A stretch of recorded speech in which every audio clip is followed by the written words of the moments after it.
Put on a suit. Drink water. Don't drink and drive. Game over! Take it light. Stay. Now you're more fluent. Mackinac, he's got three! Up, Bears. So this is really good right here. Absolutely. Let's do it. Welcome back to Texas Rangers with the Boys. We are the Boys, your daily Texas Rangers podcast by a couple of pro wrestlers who love Rangers baseball. We want to thank you for making us the first listen of your day. You know, I love that intro. Every time I hear it, drink water. And then in the background here, Dub Bears. And it makes me happy that we have such a cool intro that we did not have to design. This is your boy Kev, a.k.a. YBK, Kevin Frazier. And you guys are pumped up as we are pumped up. We're rolling high off of probably one of the best wins of the year for our Texas Rangers and one of the best pitching nights across the organization for the year. So we got a lot to talk about. We got a ton of news. We got Seager news. We got Josh Young news. We got Tyler Mahle news. We got Jake DeGrom news. We got all of it. But first, let me tell you about social media. Kevin Lee Frazier, that's Frazier. You can also find Texas Rangers with the Boys on social media, TX Rangers, WTB. Don't forget to check out that website, TexasRangersWithTheBoys.com. It's all one word, too. And now, just to update you guys a little bit about our YouTube channel. So where you find us on YouTube, the best way is actually just to go into YouTube and search Texas Rangers with the Boys. And we will pop up. The Sports Fluent Network will pop up. And we have a playlist under the Sports Fluent YouTube. It's like 67 episodes now. Yeah, under the YouTube channel. So you can go on there. Just search Texas Rangers with the Boys on social or on YouTube, and you'll find us immediately on there. And again, we are part of the Sports Fluent Network.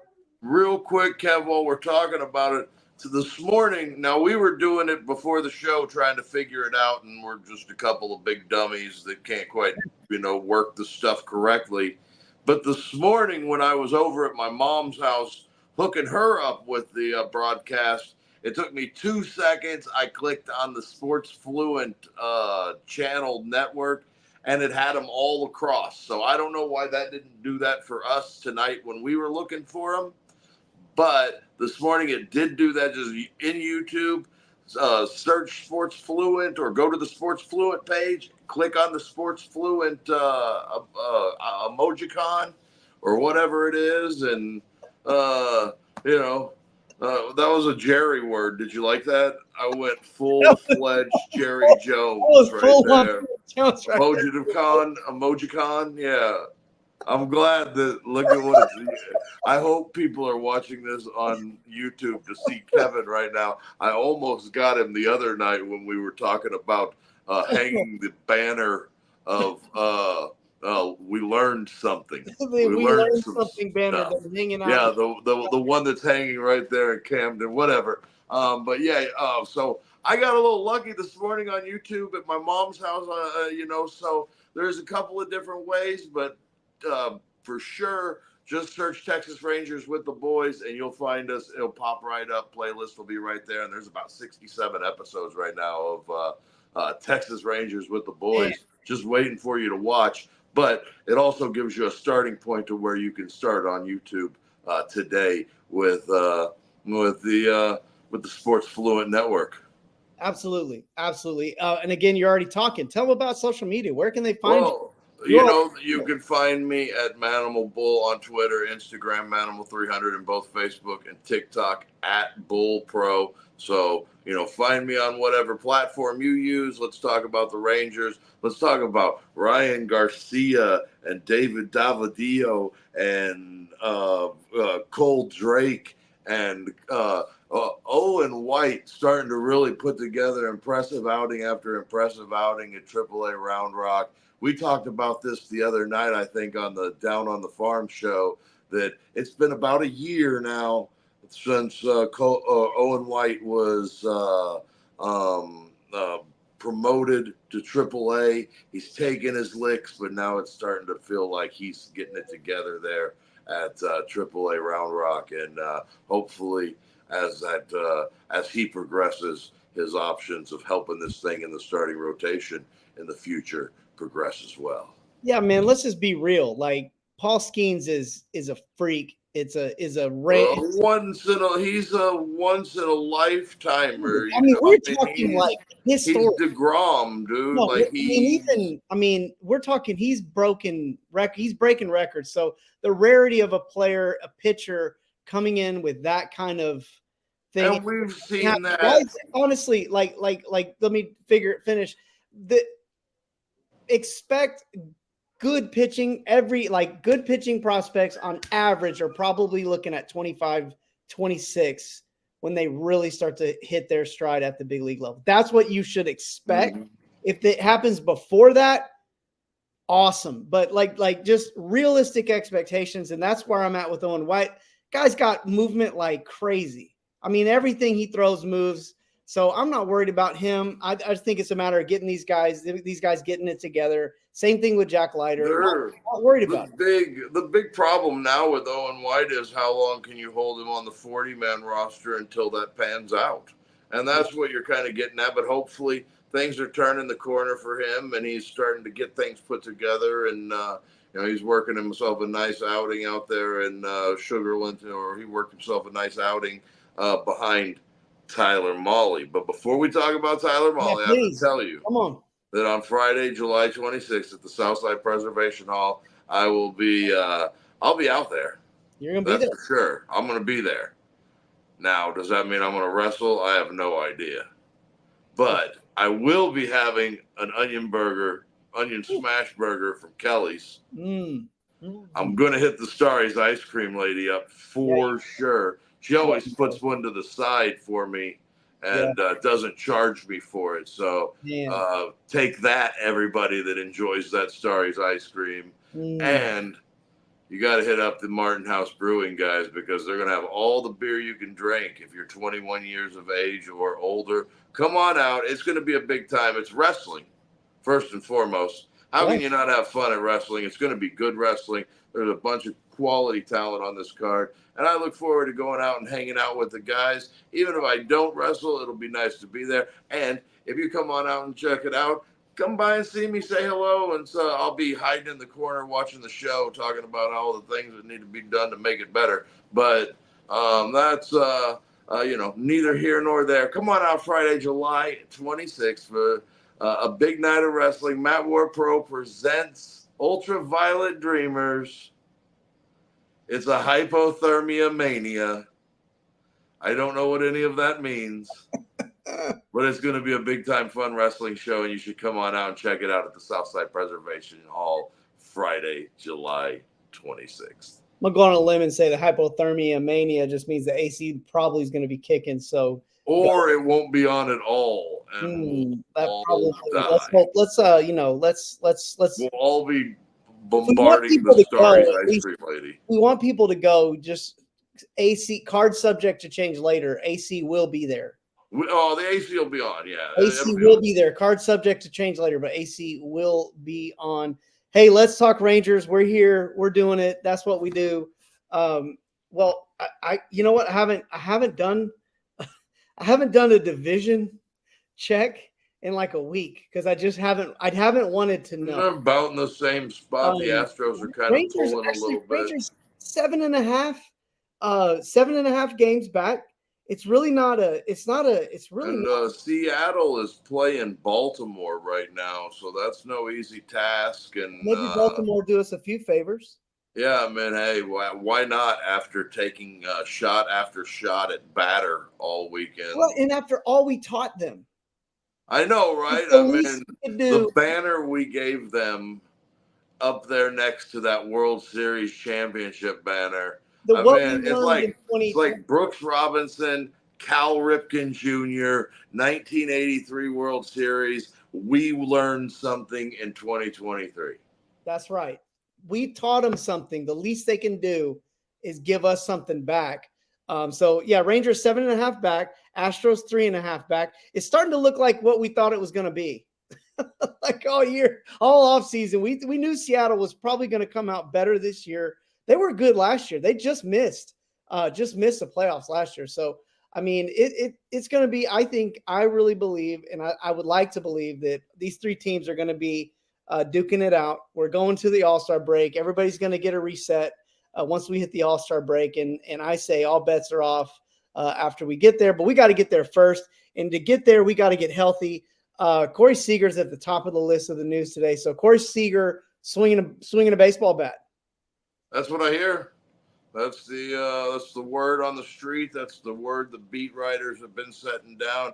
We got that all clear on the MRI that there wasn't any kind of hairline or anything like that problem after the X-rays came back negative. So everything's good on the MRI. Now it's just a matter of him feeling like he can play baseball. And I imagine, next couple of days he's going to start feeling like he can play some baseball. I would imagine. I even expect to see him in this Padres series probably Thursday afternoon.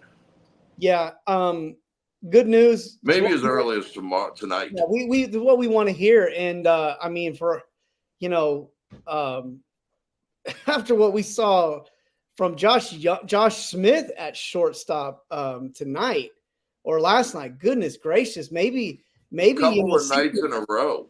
Maybe Seager is the answer at first base. Yeah, maybe just well, you want to take Nate Lowe and his 4 home runs in his last 6 games out of the lineup, right? We're talking after Nate Lowe. Oh yeah. Oh, absolutely, yeah. Oh, I get it, Corey. But man, Josh Smith at short was looking good. Anyways, let's Corey Seager looking like he's coming back or he's swinging back. It should be close. Yeah, I don't think it's going to be long. I think it'll probably be maybe tonight. Okay. Probably tomorrow. We'll see. I mean, it could be the weekend. Josh Young not swinging a bat. Not swinging a bat. Still discomfort. Still swelling. No reason to rush right now. You're getting good play. I mean, or Nellis even had a big a big double and then walked to prolong things late in the game. He had a pretty good couple of defensive plays too. I know that one. Yeah, and really kind of keeping that ball that Josh Smith ended up making the great play on in the infield was a pretty good job by him, especially a guy who doesn't play a ton of third base. He normally plays short, so he looks a lot more comfortable right now than he ever has.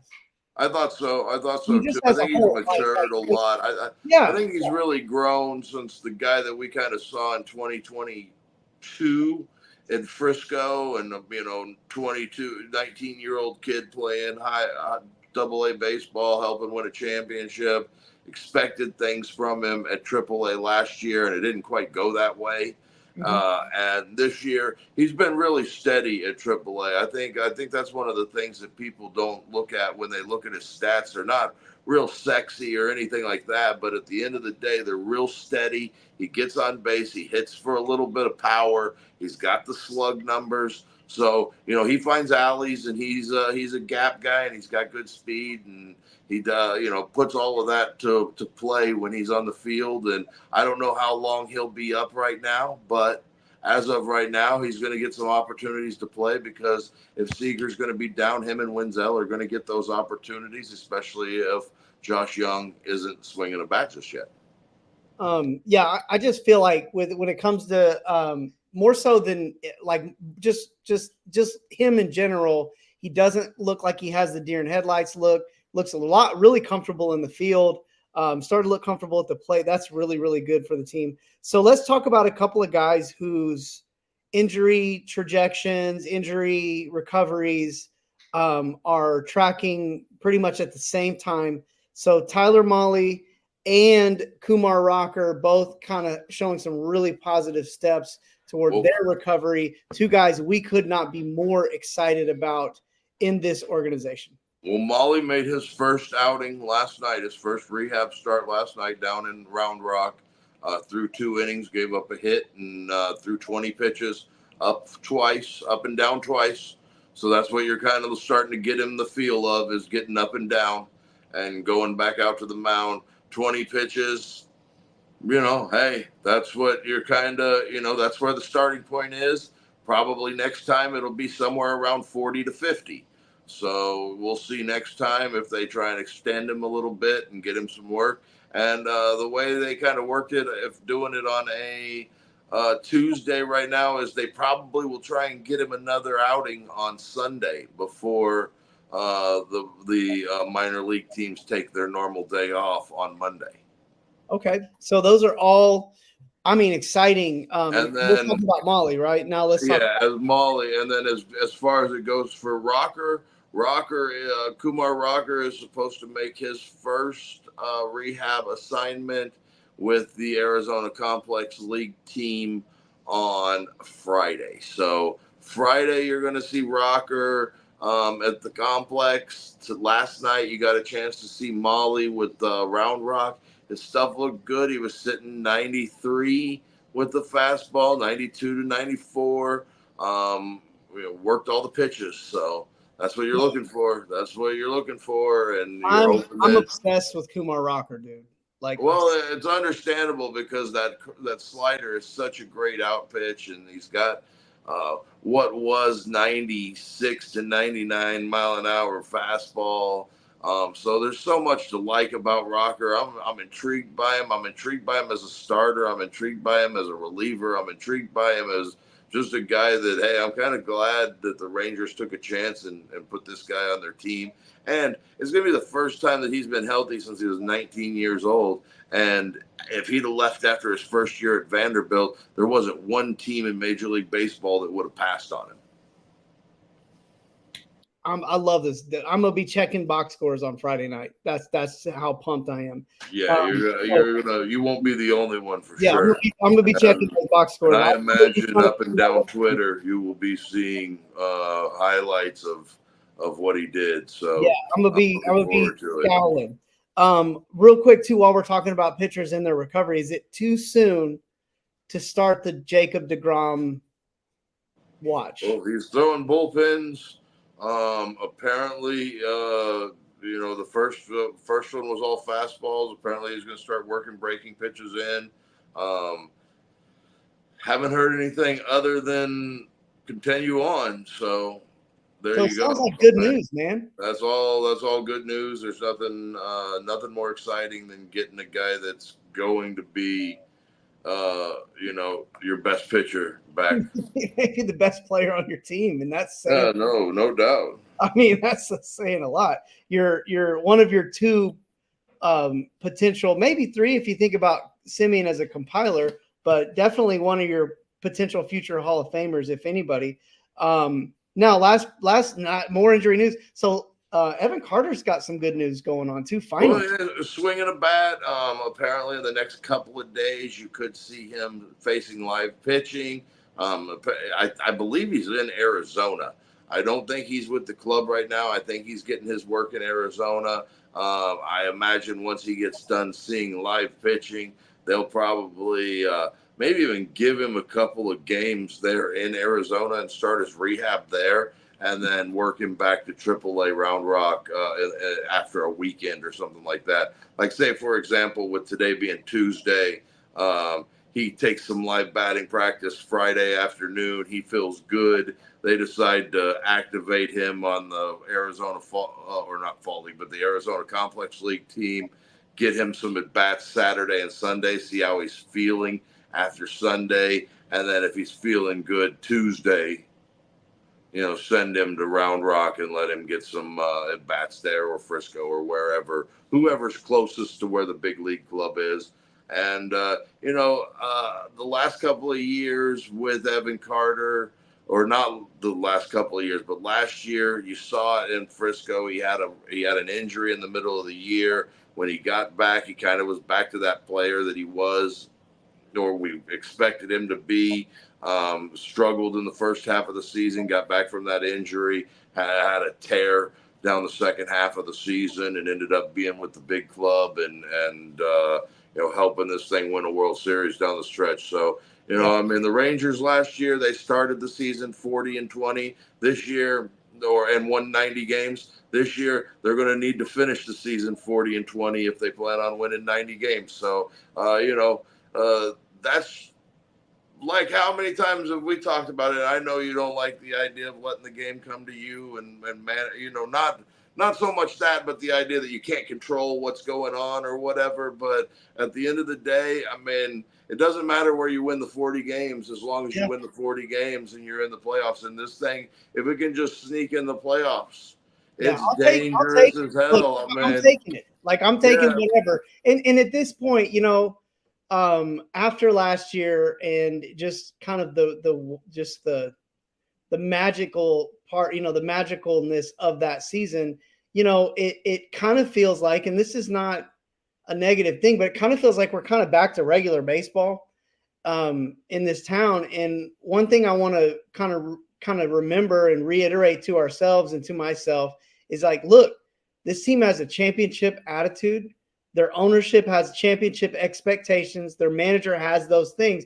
And I think even as a town, we're still learning these things. Well, We're and it still is learning tough. that, like, we don't have to go back. We don't have to regress back into that mindset of like, oh well, if everything doesn't go perfect, it's not going to be a thing.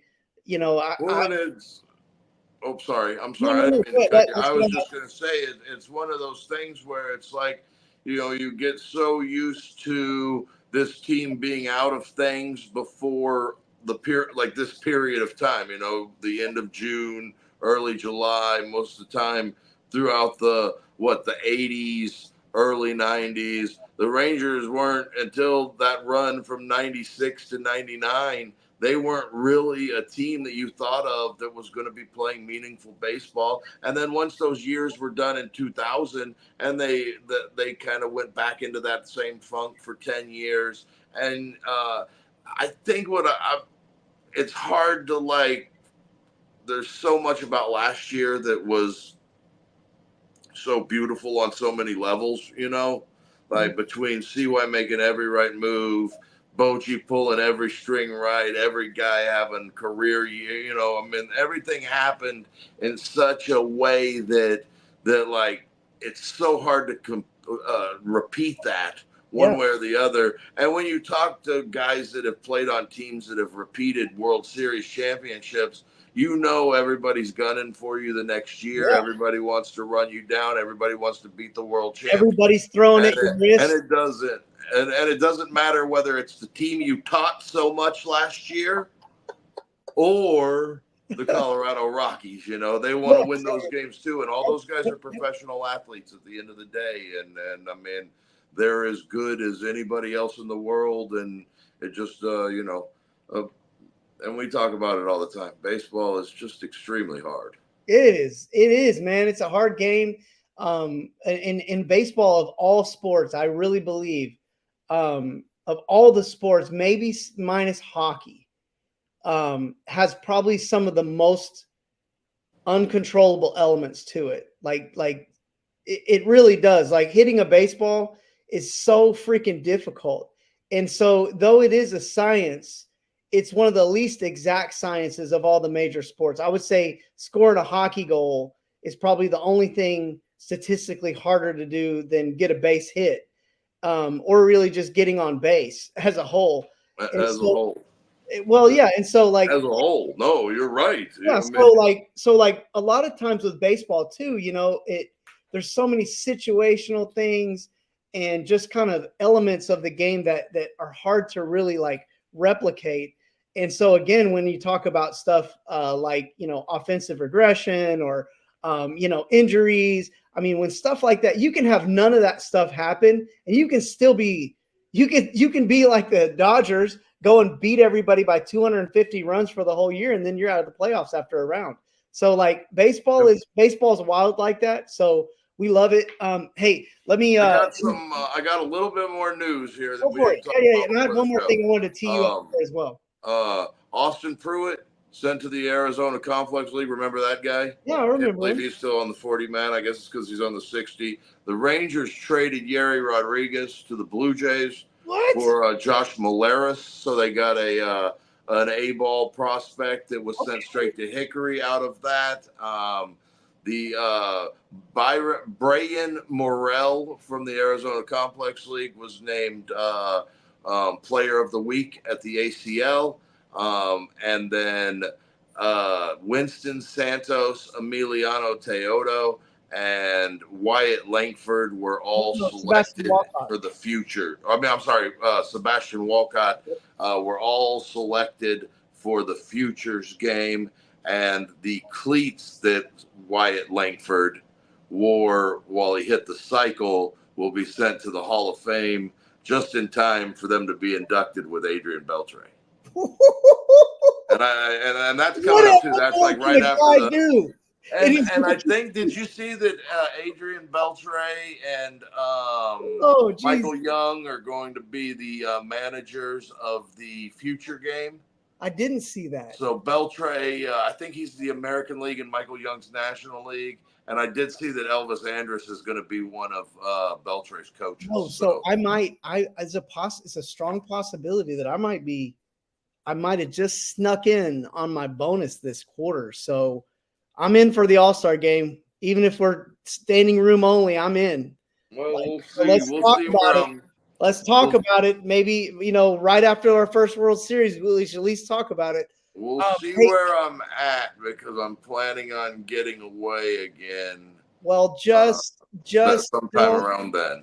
Come on, just wait. At least either be back or wait, but we'll talk. Hey, one other thing too. You brought up a great we had questions, we were looking for content, all hell broke loose, whatever. But at the end of the show, last show that posted, you brought up a big convoluted question. Yeah, none of it happened. Yeah, answer it.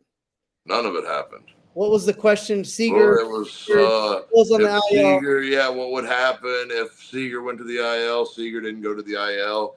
Would Ornelas get optioned and they bring Duran or someone else up to play shortstop on an everyday basis or be a backup shortstop? None of that happened. Right. Josh Sborz being brought back up, and that didn't happen. So, 0 for 9 on that. Sborz really hasn't looked that good so far, and I don't know how much that matters. But I expect him back up at some point, like in the near future. Yeah, quick. And we'll keep our eye out for that. So, hey, let me go ahead and get us into the second half of the show. So, man, our last episode, Bull, of Down on the Farm with the Boys, I feel like we couldn't cram more content into the show every single show. And then we do another show, and then we cram even more content into an hour period. And remember when we started out the show that we were like, we're not going to be rambling podcasters. We're going to be like, give you content after content after content after content. We have failed a little bit of that on our regular podcast. But Down on the Farm with the Boys, it's like cranking on the lawnmower just cranking the engine on and pedal to the metal because we're just going knee deep into as much minor league as we can. Our top 10 was loaded with people I didn't know a whole lot about, and then some people I did know about. And a lot of fun. So go to our website, TexasRangersWithTheBoys.com. All one word. Or you can go to our Spotify page. It's just $1.99. Make us your one-stop shop for all things Rangers organization-wide. Down on the Farm with the Boys is where we cover all things Rangers minor league. Now, one more thing on the minor leagues. I'm going to tee you up one more time. I mentioned earlier on the show that this was a big night for Rangers pitching across the board. We're going to talk about Eovaldi in like a couple minutes. But, there was – you sent me a screenshot the other night, 17 Ks at Round Rock. Frisco. I'm sorry. But what happened? Well, I don't know who else. Skylar Hales and Alstrom, Robbie Alstrom. Ferguson. So they got, the numbers are starting to come in. All 5 starting pitchers for the Rangers at each level, including the major league level, no earned runs from any starting pitcher at any level tonight last night for the Texas Rangers across 5 levels of play. Now, I don't have the Dominican Summer League. Of course, there were runs scored there. I can't guarantee that. But David Davidio from down east, 5 innings, no runs. Cole Drake puts up another big number, 9 strikeouts tonight with 6 innings of no-run baseball. And then Ryan Garcia, 6 innings, 2 hits, no earned tonight for Frisco. And then between Tyler Mahle and Owen White, you got 8 innings of work at Round Rock of scoreless baseball. So, and then your 7 innings, and then the Jonathan Hernandez was brilliant for 2 too. His sinker had some rise on it last night. So just a whole bunch of good pitching going on in the Rangers organization, and it starts it down east. Man, well, good. Almost every night there's some guy throwing Well, a no-hitter down east. I know for a fact there's no way we're going to get every single start of every pitcher of every night of the minor leagues on our Down on the Farm for the Boys show. Well, so I feel like it was a good time to at least mention, like, when something like this happens in an organization that has historically struggled producing pitching, to have a night like tonight, you've got to recognize them. Yeah, and I think that, like, you're starting to see the work come in from that Rangers organization and the turnaround that's happening under CY. And I mean, all weekend, yesterday, or on Monday, Tuesday, Monday, Sunday, the organization's been throwing the baseball really great. And you just love it. So let's talk about some good pitching and use this as a segue. Wait. No, don't. Who was the guy the Rangers traded for? What was his name? Give me 1 second. I had it. I went away from it. It's all right. I wanted to get his name so I could give the people some free scouting report on the guy. Well, let me talk while you're pulling that up. I'll kind of lead us into the Josh Molaris. Josh Molaris, the Toronto Blue Jays. I'll look him up while you talk about how great Nathan Eovaldi, man. I mean, he's a Ranger for life now. No matter what happens, if he re-signs with the team, which I'd love it if he did next year, but whether he re-signs or not, he'll always be a Texas Ranger, man. And this year, I feel like every team that he's ever played for feels that way about him. I agree, yeah. That says a lot more about Nathan Eovaldi than maybe the Rangers or the Red Sox or the Rays or whoever he's played for, or all the teams that he's played for. But, man, he was really good. Not just the fact that he worked 7 innings, but he was super efficient through 7. He threw 92 pitches. He gave up 1 hit, 1 base runner. He faced 1 over the minimum. The hit wasn't hit very hard. I mean, it was just a little dumper out into the outfield that broke things up. But overall, he was real good. He had 6 Ks, kept the ball. I feel like he was kind of pitching to contact at the same time, that he wasn't just trying to go up there and throw it by guys. I mean, he was looking to get outs quickly, and make sure that the Rangers were in and out, especially with them scoring runs and getting extra base hit after extra base hit. And like we said with Jonathan Hernandez, he gives up the 1 hit. He has 1 more strikeout, but overall, really good work from the Rangers pitching on Monday or Tuesday night. And hitting wise, where do you start? Do you want to start with extra base hits? Well, what I want to start with is, number 1, Manny Machado is glad to not have to go up against Nathan Eovaldi anymore in this series. It doesn't get any easier for him, because Gray and Scherzer are going to throw him a whole bunch of fastballs in and then sliders out. Number two is, we apparently love pitchers who like to throw breaking balls, and we definitely love Dylan Cease, because this is 2 times the Rangers have absolutely tattooed, murdered him. Really a guy that we had talked about wanting to come to town. Well, and still wouldn't say no if they. No. If that was still an option on the market, even with him getting tattooed by the Rangers. Sometimes you just don't pitch well against one team. I mean, I thought the quality of contact against Dylan Cease was tremendous. That was, as good as it gets. I don't care who it is out there pitching. That's good contact that they made. You saw it in the first inning. Josh Smith up the alley. It was cut off and only ended up being a single, but he hit that ball hard. You got the home run behind it with Nate Lowe. And then, that next inning, Heim comes in there, hits a ball hard. Tattoos that thing. Tavares tattooed a ball. Yeah. Same Uh, spot that Heim hit it. Like Yeah. same, Oh, almost yeah. like recent replay. And then to start that next inning, Josh Smith, he got on in front of Nate Lowe twice, and both times Nate Lowe drove him in with a home run. You had 4 RBIs from Nate Lowe, a couple of big home runs. You've got 4 home runs from Nate Lowe over the last 6 games.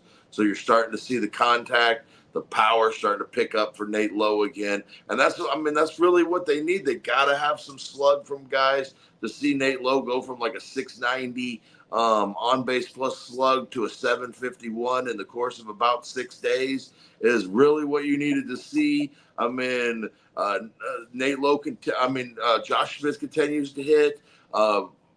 Adalis is starting to hit the ball for extra bases. You've seen a couple of home runs over the weekend against the Orioles. Today, he smashes a ball down the third base line to get another extra base hit. So you're starting to see extra bases from him. Wyatt Langford, he does something special almost every night anymore. That triple was, that shouldn't have been a triple. That was a ball that dude cut off. Vogelbach might hold the 1 there. I don't know, but. Wyatt Langford, man, one thing about him that is one of the more it's an undertone. It's kind of like a subjective thing, so whatever. But it all looks so easy for him. Like his swing, again, he kind of has the swing with the backswing thing, and that might be because he's trying to bust, getting out of the box. But he looks like an easy swing. He runs easy. He's running, he's booking it, but he doesn't look like he's making a ton of effort. He made a great catch out in left field. He covers a ton of ground out there. So I don't know if he's ever going to win a Gold Glove or lead the league in assists, but he can get the baseballs out there in left field. He can make some plays. He seems to have really good body control for a guy that's kind of that muscular. There's just a lot of, I feel like the most underrated element of Wyatt Langford is his intellectual IQ, like his baseball IQ. I think it's a lot higher than we realize, because his plate approach tells you that. Watching him play in the outfield, he doesn't just run around out there. He's thinking about what he's doing. When he was going up against the wall there, I believe with him, if that ball was going to cause him to hit the wall and possibly get hurt, he wouldn't have made a stupid play on it, because he knew exactly where he was. Oh, yeah, I agree. That's the kind of stuff that I talk about with Tavares. If Tavares had that kind of that whatever that is, I feel like with just as talented of a ball player as Wyatt Langford. Yeah, and I feel like you're right, kind of with the nonchalant play in center field. It does, but he got to a couple of balls today that were up there. Tavares 2 for 3 at the plate with a walk and scored a couple of runs. Yeah, whatever Bochy did, it's starting to work with these cats. And Wyatt Langford, man, the patience is paying off. I could sit here and talk a whole episode on all of the things that this guy does, man. Running bases, playing in the field, up the bat, his poise, the whole nine, man. And watching him struggle and watching his, getting all the bad calls that he got early in the season. It's a whole just going with the flow. And I kind of heard a little bit on the broadcast tonight. They said that he just kind of went to some stuff where he was hitting the ball well in Florida and got back to that. And, we've all kind of figured that it was going to come. Another thing, 2 extra base hits from Leody Tavares tonight. Jonathan Ornelas got his first RBI and his first extra base hit of his career. So congratulations to him. And the Rangers had 7 extra base hits tonight. 7.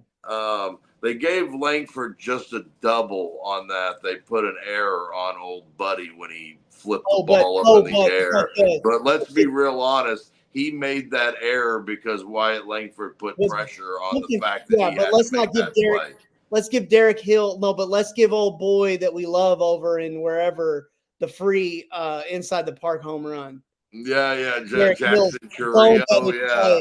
No, You know? agree. And I thought, So man, stupid. good sacrifice bunt from Ornelas early in the game to get a About run time. over there. I How mean, come they, somebody they bunted and it went well? they've been having trouble getting guys from second to third with the strikeouts, So hey, do something a little bit different.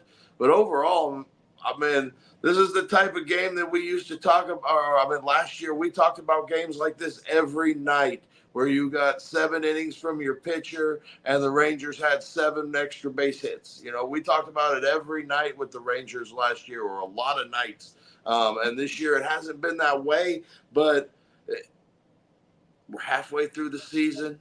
We're starting to see the output. We're starting to see Jonah Heim have good at bats. We're starting to see Wyatt Langford have good at bats. We're continuing to see Smith have good at bats. Where the Simeon's having a little bit of bad luck right now.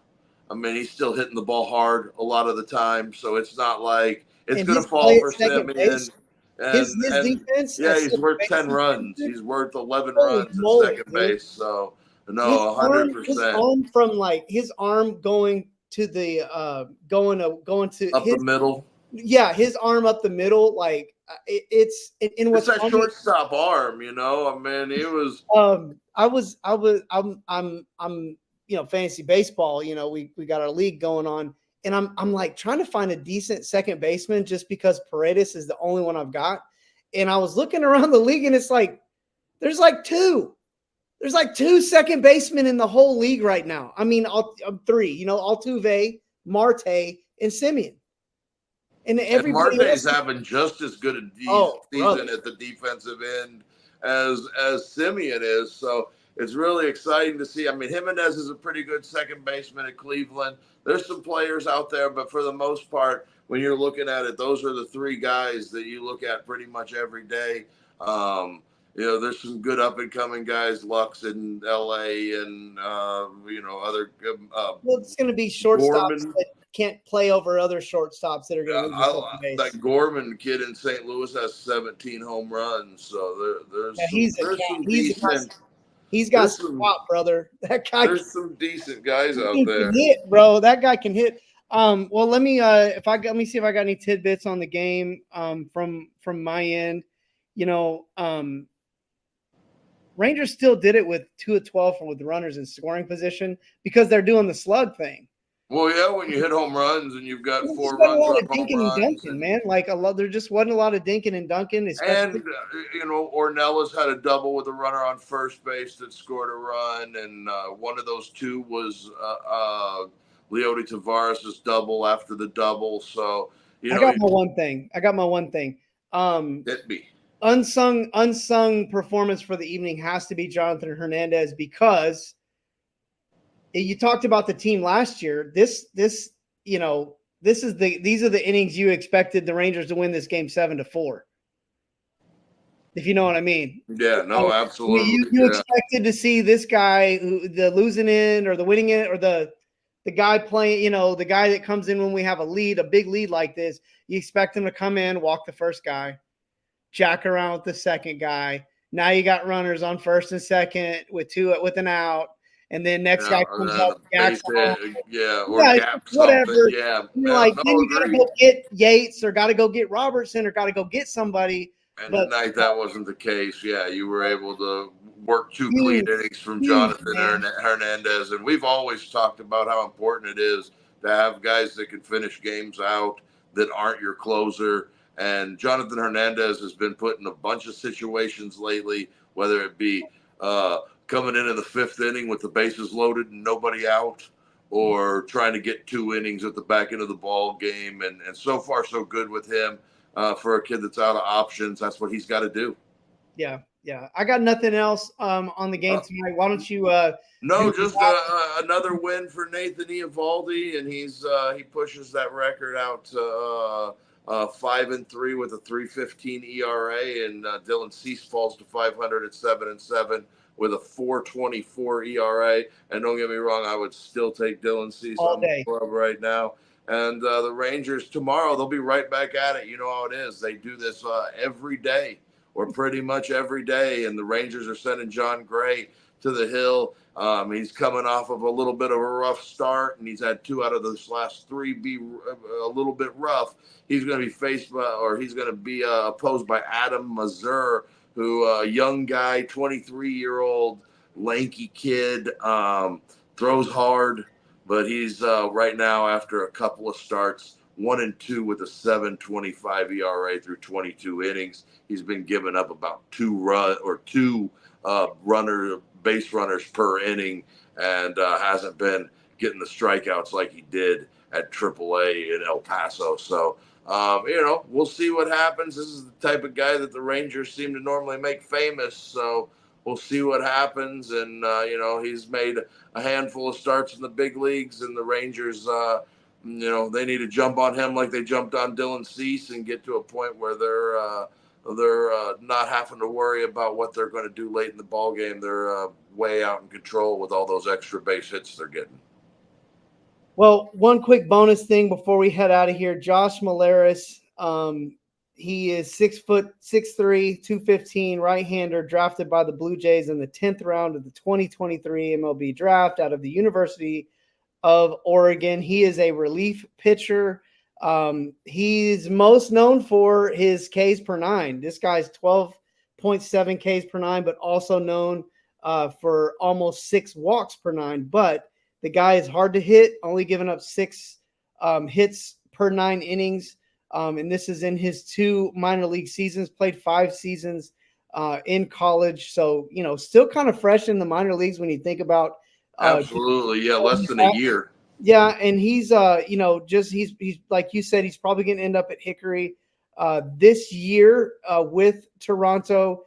He's at a 3.90 ERA. Last year at low A, he was at a 3.38 earned run average. But this year he's got 30 innings pitched with 44 Ks. The only downside to that is he's got those 19 walks. He's actually walked more people than he's given up hits to. 18 hits, 19 walks. So a lot those like are normally the cases early on. So whose numbers those remind me of? That reminds me a lot of a guy we talk about a lot down the farm. There's Robbie Alstrom. These are guys that if they can just get some control, and he's a big boy too, 6'3", 215. So Rangers seem to be hunting these kind of players. But if this guy can get some control, get the control, and those Ks per 9, they're really looking at that and looking at it heavy. And if you're a guy that's going out there and striking guys out, the Rangers are interested in you right now, especially if they've got an asset. I mean, look, Yerry Rodriguez didn't pan out here, but that doesn't mean that Yerry Rodriguez isn't going to be a good pitcher in the big leagues. And there's definitely going to probably be seasons where we look ahead in the future and Yerry Rodriguez is putting together good numbers. And that's how the bullpen is. It goes year to year. He's going to grow. He's going to get older. He's got the stuff to be a big league pitcher. So, not to say that he isn't going to be successful in the big leagues. It just didn't happen here in Texas. And sometimes major league sports or pro sports, the best thing that can happen to you is a change of scenery. Yeah, I agree. And I think the Rangers, basically what they did is they bought a couple of extra years with a pitcher that's probably very much. Yeah, probably he's 3 years away from the Rule 5 and all of that stuff. And so and he's already at Hickory. So the same guy just got some more time with him in the minors because Yerry Rodriguez isn't going to stay on the 40-man, isn't going to be a part of this thing this year, probably, or next year. So and it's unfortunate for Yerry because we wanted to see him succeed, and we saw some signs of it happening a little bit this year, and it just didn't come all the way to fruition. So it's going to happen for him at some point. He's got really good stuff. I mean, he's got a 98-mile-an-hour fastball with a good cutter, good slider. So he's going to be fine. It just didn't happen here. All right, man. Well, let's get on out of here. A lot of fun tonight, man. Thanks for all the work and all the extra stuff this week with a little bit of chaos. It's just hopefully we can just get a normal. We'll just get like a normal week of podcasting, and that would be great. Mario Golf is fantastic. The new one on the Switch, it's so much better than the old GameCube one. No way. I mean, it's amazing. I don't believe it. You don't believe that? I get it. I have to try because still some of my old games are still better than the newer ones. No, it's just the gameplay is so great. Well, I'll have to find a way to check it out. Well, so you're welcome, everybody that's still here listening for that Mario Golf GameCube game switch. It's the only video game Bull and I have ever been able to agree upon. Word. Let's call it a day. Thanks everybody for tuning in.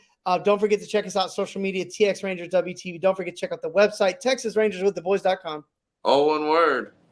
Where you can subscribe to our exclusive content Down on the Farm with the Boys, where we cover all things Rangers minor league. Don't forget to check us out here on YouTube. Just search Texas Rangers with the Boys. We are on the Sports Fluent Network.